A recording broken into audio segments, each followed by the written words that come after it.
Hello and welcome. स्वागत है आपका द एमएसएमई गाइड में, a brand new initiative by eat now स्वदेश। आपके साथ मैं हूं मानसी दवे और इस सेगमेंट के जरिए हम एक ऐसे टॉपिक, एक ऐसे मुद्दे पर बातचीत करने वाले हैं जो कि इन दिनों चर्चा का विषय बना है, micro, small and medium enterprises, MSME. So let's get started.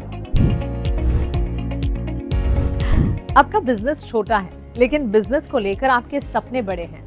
हो सकता है कि आप एमएसएमई कैटेगरी में आते हैं, यानी कि micro, small and medium enterprises की कैटेगरी में आपका बिजनेस आता है। लेकिन ये पता कैसे चले, हम आपको बताते हैं।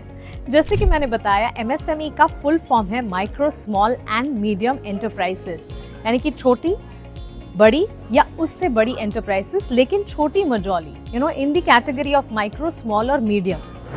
इसका बाइफर्केशन जो है बिजनेस के इन्वेस्टमेंट और टर्नओवर पर होता है। आइए इसे और विस्तार से समझाएं। माइक्रो एंटरप्राइजेस यानी कि 1 करोड़ तक का इन्वेस्टमेंट और 5 करोड़ तक का टर्नओवर। स्मॉल एंटरप्राइजेस यानी कि 10 करोड़ तक का इन्वेस्टमेंट और 50 करोड़ तक का टर्नओवर।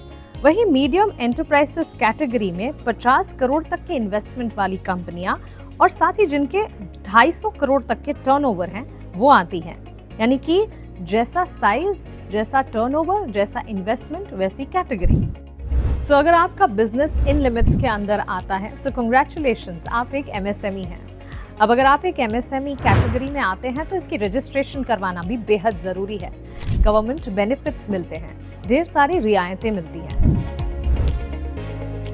ईट नाउ स्वदेश अपने इस खास सेगमेंट के जरिए एमएसएमई कैटेगरी, अगर आप उस कैटेगरी से ताल्लुक रखते हैं तो आपकी मदद करना चाहता है, तो फॉलो कीजिए दी एमएसएमई गाइड को और अपनी एमएसएमई बिजनेस की जर्नी को बेहतर कीजिए। मिलते हैं अगले सेगमेंट में।